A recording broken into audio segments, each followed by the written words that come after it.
We just got back from a cruise, and you'll never guess what we discovered. We think that we found the perfect cruise. Stay tuned, we're going to tell you all about it.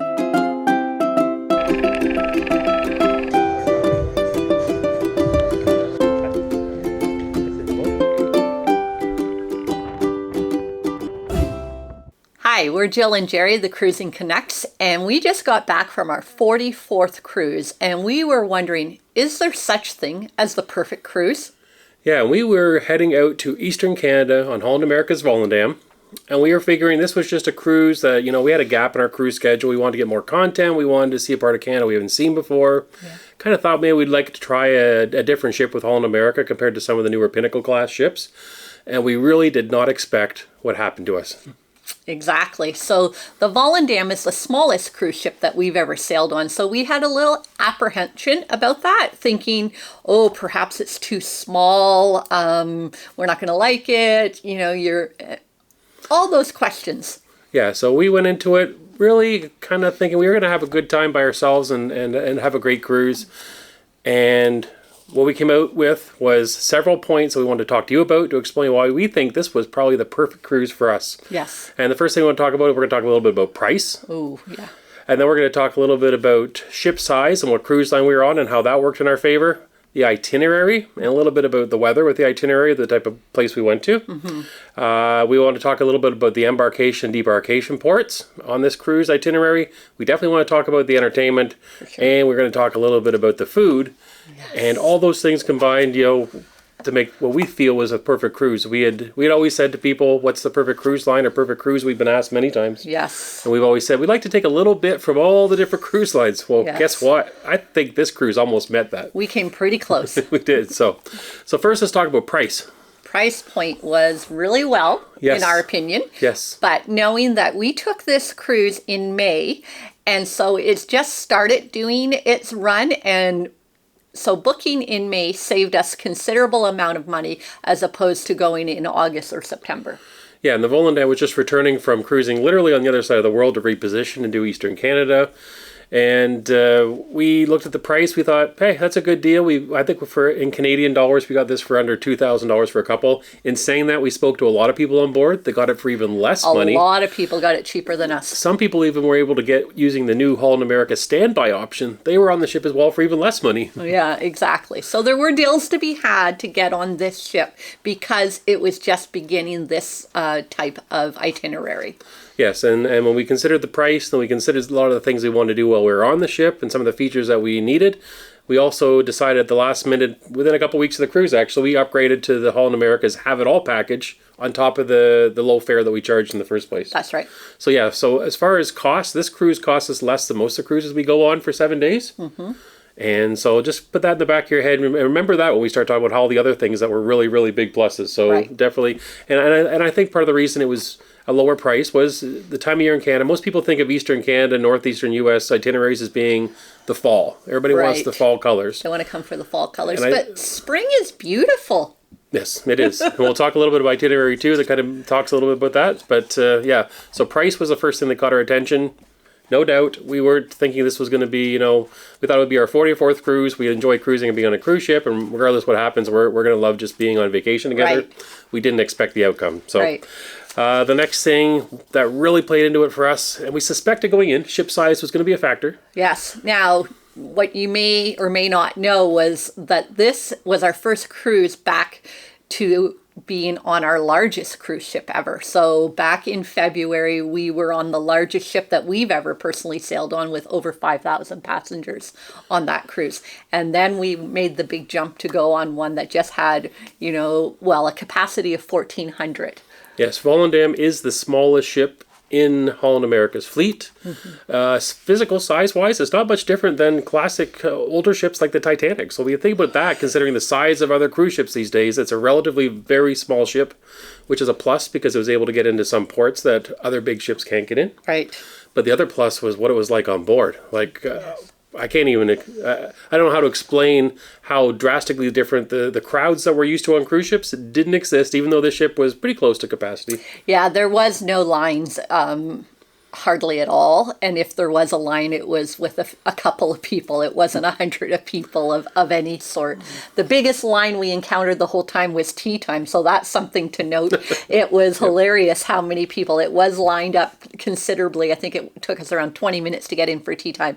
But that was the only time disembarking or getting off at ports. We weren't in any giant lines ever. Yeah, and it became a bit of a joke. We went to the elevators. There was 3 banks of elevators, 1,400 people. Each bank, I believe, had 4 elevators in it. And we would walk up, and we thought we were getting lucky for the first couple of days that we push a button and an elevator would be right there. I think, wow, this has been working out really well. By the 6th, 7th day, I'm pushing the button saying, okay, how long is this going to take? And usually before I could say that sentence, the elevator would be there. Yeah. It would be there. There was never a wait for an elevator, which is great if you have mobility issues. And I was just getting over a knee issue. Generally, we walk the stairs as much as we can on a cruise ship to help get our exercise with all the eating and drinking. But I wasn't able to do that this cruise. And so we took the elevators more than we ever have on any cruise ship, and yet didn't have to wait at all. No, in fact, not only did we not have to wait for an elevator, we would get into usually an empty elevator. Yes. We'd say, let's go from deck 3, where our cabin was. We want to go up to Lido deck on 8-9, up towards deck 8.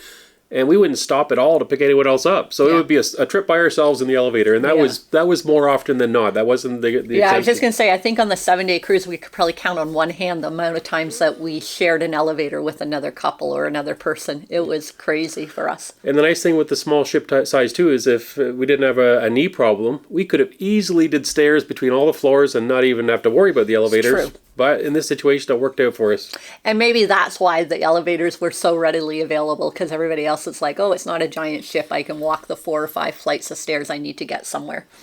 Yeah, and that overall trend of no crowds was pretty well everywhere. You'd go into the theater, you could find a seat. We would, even on a sea day around the pool, there was loungers available. There was nobody saving seats because everybody knew there was always going to be a seat for them when they showed up. Right. And so that's something else to talk about, because we were like, how much pool time will we have on this type of cruise?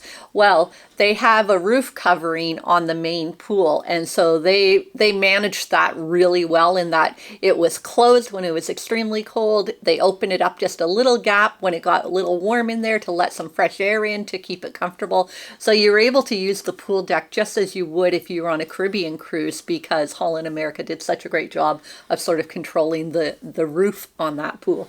Yeah, and there is an aft pool on this ship. We weren't in it because it was so easy to get into the pool and the hot tubs in the main deck. Most of the hot tubs were empty. Often we would be I think only one time we got into a hot tub and there was another couple. Otherwise, it was always just us in the hot tub. Exactly. Okay, it was remarkable. Same thing when you talk about food venues as far as buffet. There was never, if there was a line of 2 or 3 people, it'd be like, oh my gosh, there's a line today. 2 or 3 people. So yeah, same thing with the dive-in burgers that is on this smaller ship. They would give you a pager, but I don't know. They almost didn't need to because there's only ever 1 or 2 people at a time waiting for a burger. But it was nice. So they gave you a pager and they would tell you the approximate time till your lunch would be ready. So he would say to me, here's your pager, and in 10 minutes it should go off. And it was pretty much on time every time. So it just gave you time to get a table, get a drink, and be ready for the dive-in order that you placed. Yeah, there was one other time that we saw a bit of a line, and that was all around. There was one port we had as a tender port, and I believe that was more of a problem because the same day we were going through immigration. So it was immigration / tender port, so everybody wasn't able to get to the tender when they would early in the morning and get off the ship. It was all condensed into a smaller time. I think if it wouldn't have been in immigration, there wouldn't have been a problem. Right. And for us, it wasn't a problem because the line was for U.S. Customs was really large if you're a U.S. passport holder. And then they had an international line, anybody that didn't have a U.S. passport. And so we went right sailing through that. So I guess that was the one time it paid to be Canadian for us because we fast streamed through that for sure. And I don't think we can mention ship size without mentioning Holland America itself as being the host cruise line. And I think that they do a remarkable job on all their ships, but the service was top notch. Like as far as the and staff, we said it to each other multiple times. We don't think we've seen staff as happy on a cruise ship as they were on this ship. It's so true. We saw staff laughing and singing along with the live venue music, just, having a great time, so personal. It even started right in the cruise terminal when there was staff that came into the cruise terminal just prior to us boarding, and they were helping us, get into the right areas to get checked in, and they were just so friendly and happy and laughing, and everybody had a great time. Yeah, it was remarkable. It didn't matter if you went to guest services, you went to a food venue, you went to a show, no lines, and you really felt like it was kind of personal service because you were getting that instant attention from any staff member that you wanted a question for or you needed something. It was right there, and they were super helpful and super happy. So yeah, great job, Holland America, not only on preserving its older ship, and you have to know it is a bit of an older ship, but they have refurbished and kept things going, and we're going to talk a little bit more about that in the next couple of segments here. Okay. So Itinerary.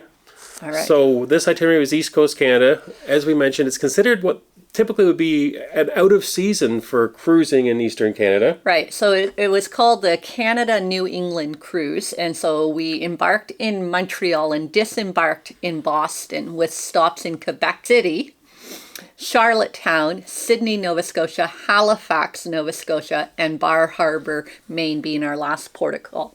Bahaba. That's where they went.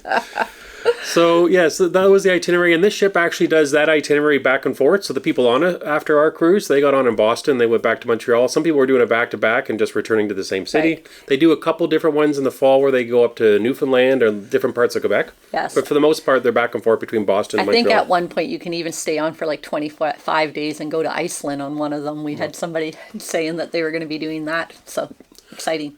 So the itinerary, even though it's considered out of season, trust me when I say that Canada at the end of May is not out of season. You're not dealing with winter or snow. You're dealing with, fresh flowers that are starting to bloom. We're dealing with green grass. We're dealing with leaves on the trees. So in no way is the climate in a way that it's out of season. In fact, it's a great time of season to go on this itinerary because you don't have all the other cruise lines there. We would go to each port, and we would be the only ship in port.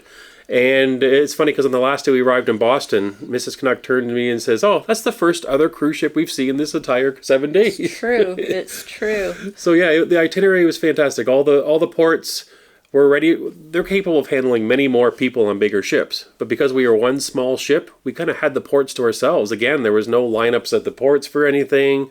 And it was wonderful wandering around some of these cities and not have to worry about the crowds that you get when it's more in season, late in the summer or in the fall. Yeah, I think, we're just gushing about how great of a time we had. And I think probably a big part of it had to do with that we sailed in May. I don't know if it would be a different experience in August or September or that sort of thing. But our experience was exactly like we're saying to you. It was just amazing for us. And I think that's part of it, is that when you find something like we found, which we feel is near the perfect cruise, that element has a big piece of it, is that we're not where everyone else is at the same time, where it's peak season and it's crazy crowds. That really, really worked in our favor, that we had the ports to ourselves. Mm-hmm. So Eastern Canada, and one other note there for other Canadians that are watching.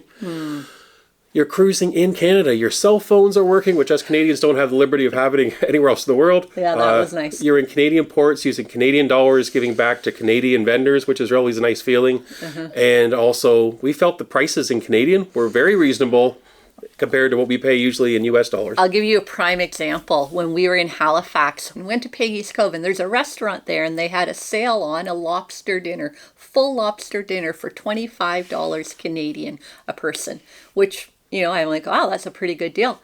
The next day we're in Bar Harbor, and there was a restaurant close to where we were tendered in, and I went and saw the price for their lobster dinner, and it was $55 American. So quite a price difference, especially when you put the Canadian exchange in there. For sure. So yeah, itinerary was fantastic. And weather, I guess we should touch on weather. Weather in the spring in Canada can be a little bit hit and miss, but I would argue the fact that that's more early spring than late spring. So we were kind of in the transition to late spring.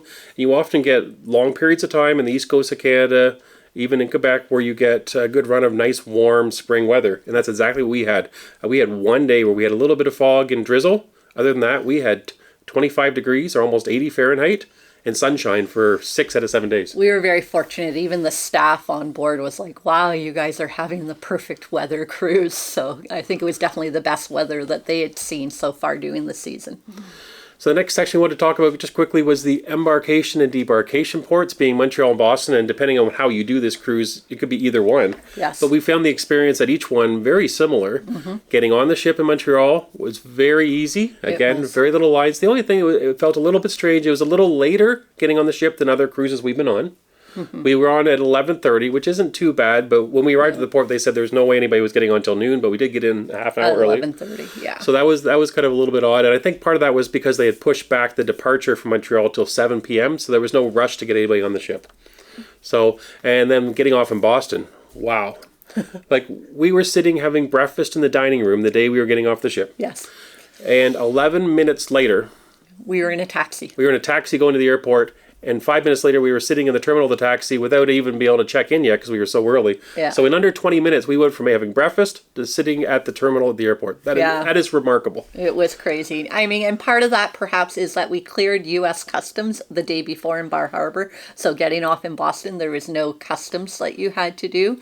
We literally, as we were leaving the dining room, we stood up to leave the dining room because we were finished eating, and as we stood up they called our luggage tag, and so we literally just walked down the hallway, walked off the ship, picked up our luggage and kept walking. 0 lines, so there wasn't even a line for the taxi. We just walked right up and they gave us a taxi. And it was a little bit funny because Holland America had sent us multiple emails saying, warning, Boston Harbor airport area is a mess because of a construction. Expect long delays and be careful with your flight times and your arrangements. We did not have that problem, not one bit. No, we had so much time sitting in the airport, but that was fine. Yeah, and also what's nice about Montreal and Boston leaving to or coming from is that they are destinations themselves. So like we were there at Montreal the night before. We had a chance to explore old Montreal, walk around, taking the sights during the day and the evening. Beautiful spot. And so is Boston. Now Boston we left earlier. We wanted to spend more time in Boston, but it didn't work out. Right. But it is in our plans that we know there's lots more to do in Boston, and a lot of people were telling us all about what they were doing getting off the cruise. So yeah, we have a few ideas of what we're doing on our upcoming return to Boston. Yeah, and it's always kind of interesting when you have your debarkation port different than your embarkation because you're kind of getting 2 different places you can visit, right? So so that was definitely a plus that made this one, the near perfect cruise. The next thing, and probably one of the biggest things, is the entertainment. Wow. That's all I got to say is wow. We thought going on a smaller ship that we'd probably struggle to get the entertainment that we're used to getting on most cruise lines. We knew that going on this smaller Holland America ship didn't have the B.B. King lounge, didn't have the rock and roll room. It didn't have the dueling pianos. So we thought, well, it'll be interesting to see what we have. Well, we had a piano player in a piano bar. We had a mix bar with a guitar player singing every night. And in the ocean bar, there was a live band. Plus, there was a lady playing piano, more concert pianists during happy hour and earlier in the evening before the band started. Yeah. Now that was just the ships, the venues around the ship. Yeah, and let's be clear on this because we went on expecting small ship. We thought if we could find one music venue at any given moment on the ship to go listen to, that was the sacrifice we were going to be making on a small ship. Right. Instead, we found the same amount of entertainment on this little ship that we found available on a Pinnacle class ship, the largest ships as far as in America. Yeah, we were shocked. And probably equal to most of the large ships we've cruised on any cruise line. At any given moment, there was 2 acts always playing. Yeah. And not only were there multiple venues and acts playing, they were phenomenal. The talent was amazing, for sure. Absolutely. Yes, the Ocean Bar Band, they did some work up the stairs at the Orange Party. Yes. So they had the Orange Party in the Crow's Nest, which we thought when we saw that on the program, I don't know, will it be too crowded? Will that work? Will it not work? It worked lovely. It's a large Crow's Nest, I have to say, with a lovely sized dance floor. And so it was the perfect venue for the event. Yeah, hands down, of all the orange parties we've been to, this was the best orange party. Even though it was their smallest ship, live entertainment, everybody was up there dancing. The atmosphere was just perfect, what you'd expect for that type of thing. And a little note, we went early just because in previous cruises on the Pinnacle class, we've had a hard time getting seats. So we thought, well, let's go like an hour early. Well, there was a pre-show or a pre-dance to the actual Orange Party. So, we just thought we were going to sit down and have a quiet drink for an hour. Next thing I knew, we were there 2 or 3 minutes and I was already up on the dance floor. So that was a lovely surprise. Yeah, and to speak to the quality of the entertainers, they were amazing in each venue. A good example is the one lead singer for the Ocean Bar Band. Her previous experience was singing at Disney resorts, on Disney cruise ships, and on Viking cruise ships. So those cruise lines have high quality entertainment, high standards. Yeah. And this entertainment was coming there to sing on Holland America for this summer phenomenal. season. Absolutely amazing, yes. Yeah, for sure. And that is just the music around the ship. Wait till we tell you what we found in the main theater. Yes, so if you guys have watched a lot of our vlogs and channel, you'll know that one of my biggest complaints with Holland America has always been the main stage shows, because I love the Broadway shows that, Royal Caribbean, Princess, some of the other cruise lines put on. Those are one of the highlights of an evening for me. And up till this point, that wasn't the case for us on Holland America. They've always had a dance squad that are very talented, very great, but they're just singing to like canned music. There's no live. Just dancing to live music, yeah. Yeah, sorry, not singing. Dancing to recorded music. Yeah, thank you.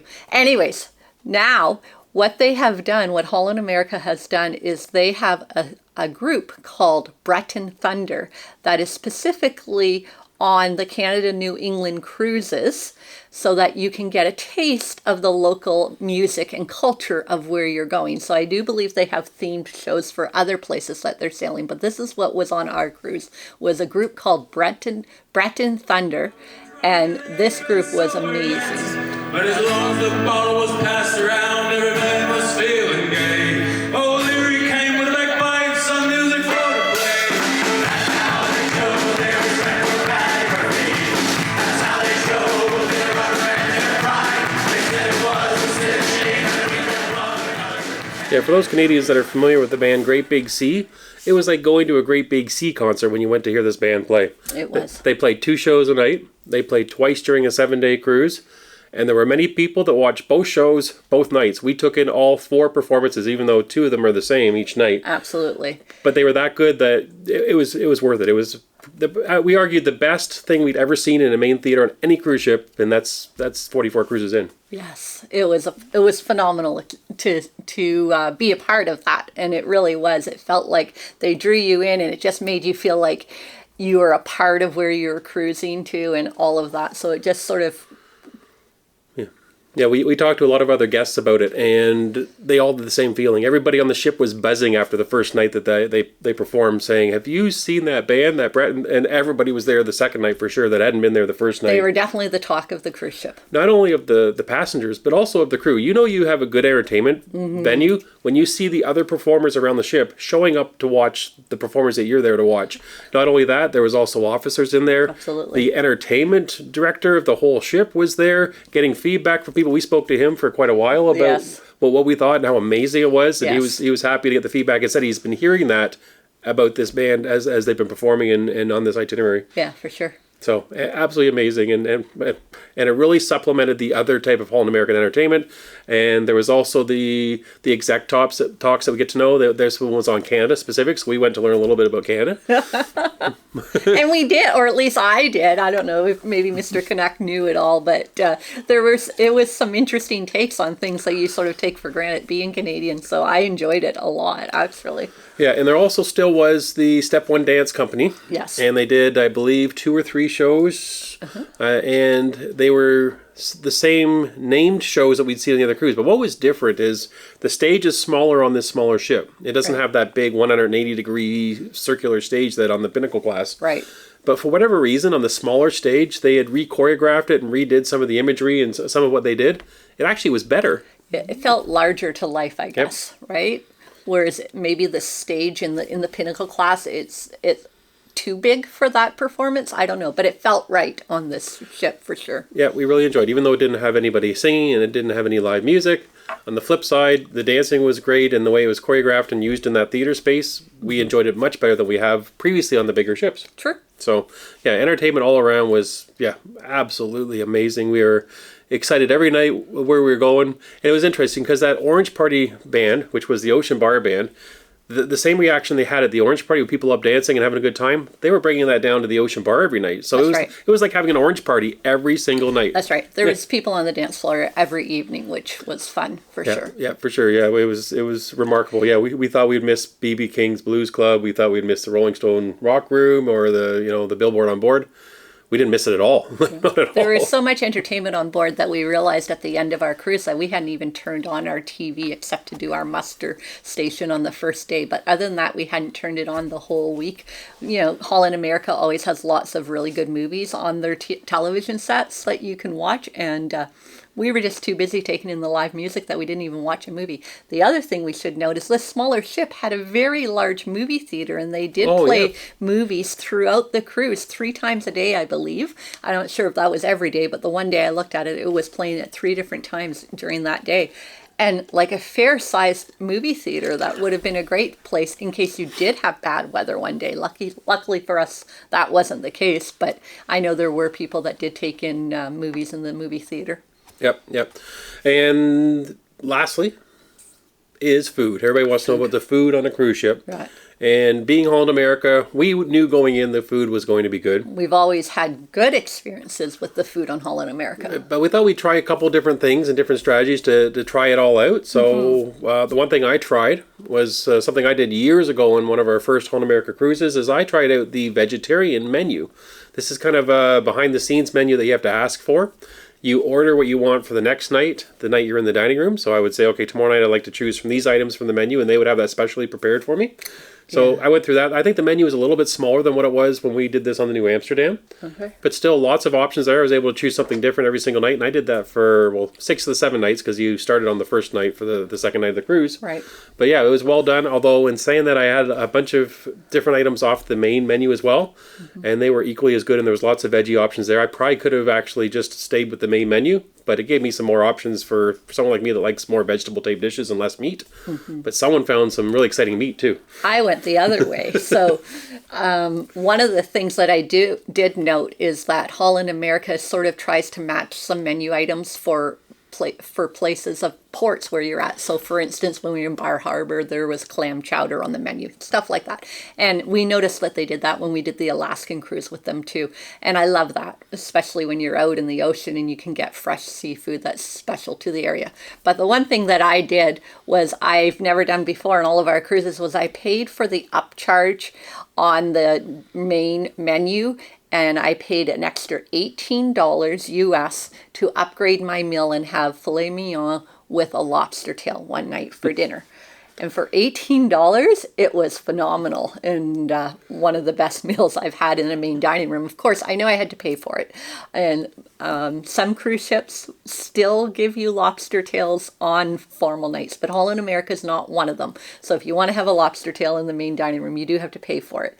And really enjoyed it, and I would do it again, because it was, when you think the cost of the cruise and everything else, it was still worth it for me just to pay that little extra charge. Well, not only that, I think that the way to compare it is that even though you're paying the upcharge in the main dining room, which a lot of people are like, they feel like that's too much. When you consider the cost of going to the steakhouse and having the steak and the lobster tail there, that the $18 isn't really bad compared to how much they're charging, which is getting towards $50 per person in the steakhouse. True. We also did the steakhouse later on, but to get something, would you say that would be the same quality you had in the steakhouse? Yeah, I would say it was the same quality. And what really works nice for us is that Mr. Canuck would never order steak and seafood. It's not his thing. And so I always feel bad when I'm dragging him to those types of restaurants. So maybe this is something we do more in the future, because he can stay in the main dining room, have whatever is on the main menu or the vegetarian menu. And yet I still get the sort of special dinner that you can get in the specialty dining. So for us, it worked out great. Yeah, it was definitely a win for sure. Yeah. So those are all the things that made us feel like this was like the absolute perfect cruise for us. Now you're saying, okay, we've just sugarcoated everything. There must have been something happened that you didn't. So there was a couple small things. So we'll be straight up with what those little things were. I don't think they took away from the experience much. Right. But there were things we noticed that were like, oh, that could be a little better. So yes, for sure. So it's an older ship because of because it's smaller. That's something you need to know. Generally, they are older ships. And while the decor and the upgrades throughout the cruise ship has been great everywhere, there were a few things lacking in our cabin. Yeah, for sure. There's some furniture that could have been replaced. The bathrooms have been redone. So the bathrooms are the modern glassed-in showers, beautiful bathrooms. You can see they've been redone. But yeah, the cabin itself felt a little dated. It was clean and everything, but it was just dated. Yeah, like the end table by my side of the bed was chipped and was starting to sort of crack and fall apart. It probably could be replaced, that sort of thing. The other thing was outlets. You know, we're all traveling now with cell phones and other gadgets, and so it was very limited for outlets. There obviously is no USB charging places, so that was a bit of a challenge. Yeah, and the other thing that was it was kind of more of something that was annoying than it was anything that was bad, and it was a planning thing. So we brought it to the attention of Holland America, and that is we would go to the mix bar where the guitar player was playing, and right beside that they have a jewelry shop with a lot of bright lights, and then also they plug in a microphone and someone starts yelling into the microphone, trying to do some kind of promotional thing inside the jewelry shop. And unfortunately, they were doing it at the exact same time that the guitar player was singing her acoustic guitar. Beautiful singer, but not loud and loud enough to overwhelm what was going on next to the jewelry store. So every time that microphone turned on in the jewelry store, you could just see everybody in the mix bar just sort of, you know. Yep. And so it was a little disappointing, or maybe a lot disappointing, I should say. And Yep. so. Yeah, and what would happen is the guitar player just basically gave up, that she would realize that nobody could hear her singing anyways, so she would just play the guitar, keep strumming the guitar, and stop Instead of singing. So, and I thought maybe this was just coincidence or bad timing for the first couple of nights, so we kind of like let it slide. And then by the end of the cruise, it was happening every time, and we kept looking over. There's a piano bar that's farther away that plays 45 minutes and then 45 minutes for guitar. They go back and forth. It's a very loud venue in the piano bar area, Right? And so the guy in the microphone could have been doing his sales pitch while the piano was playing and not interfere with the guitar, but they weren't planning it that way. So it kind of got to us by the last couple of days of the cruise. Yeah. And I reached out to Holland America and I said, just one little thing to keep in mind, that the microphone is interfering with the guitar player and it kind of takes away from the experience there. It'd be nice if you could work on that, turn down the mic or do something. And that's all. I sent off a message using the app because you can send feedback on the app. So I did a quick little message saying, hey, it's been fantastic cruise, but this one little thing is kind of Taken away from your night experience.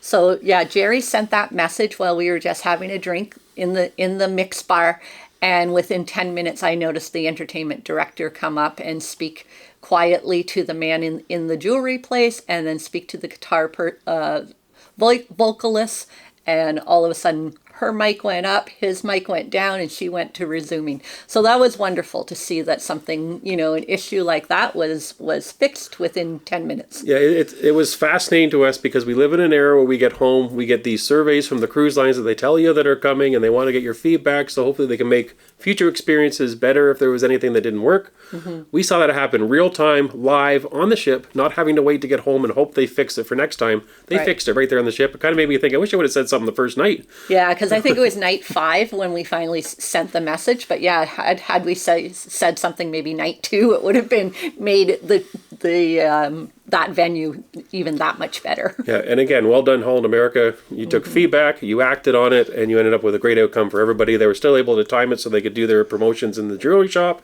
and we were able to hear the guitar player. It all worked out in the end, and yeah, it was an amazing thing to see it happen real time. And I'm not sure if that was a small ship thing, that things are managed that easily. Yeah, I don't Or that's know. a Holland America. And hopefully it's something that they'll remember for future voyages. Like hopefully they didn't just do it because we complained that one night and then, next week it's back to what it was. Hopefully not. For sure. So this was a cruise we will never forget. For sure. We absolutely loved it. We loved everything about it. The itinerary, the ship, the size of the ship, the crowds or lack thereof. We loved the food. The entertainment was top notch. We don't feel like we sacrificed anything by going down to a small ship, which we kind of were fearful that we were going to do. Right. So yeah, it was wonderful. So hopefully our enthusiasm comes through, and hopefully you still have a chance even this summer season to book that ship because they're sailing all summer long. Right. And if you want to see what it's like, our vlogs will be releasing shortly after you see this video. And also we did do a live show from the cruise ship where we sort of walked around and toured the ship with you live. So that's out there if you want to get that. And on top of that, we're doing a more formal ship tour that we're going to narrate as well and show you all the details of the ship. So all that's coming out in the weeks ahead. So If you're at all interested or excited about what we just experienced and want to know more about it, then yeah, watch our daily vlogs. You'll see what every single day was like, and you can relive it with us. Yeah, see if a smaller ship experience is something that you would enjoy. We definitely did. Yep, for sure. So thanks for watching. Hopefully this was helpful. I hope you get to experience the perfect cruise like we did this time around. Yeah, for sure. It was absolutely wonderful. It's no better feeling that when you take time away from work and family to go on a vacation and spend your valuable money, that you get exactly what you were expecting. Yeah, and you come back feeling relaxed and happy and joyful for your experience. For sure. So thanks for watching. And if you haven't subscribed, then certainly subscribe so you can see all our future content that's coming out, and maybe hit the like button if you liked our enthusiasm today. For sure. Thanks, everybody. Thank you. Bye for now. Bye.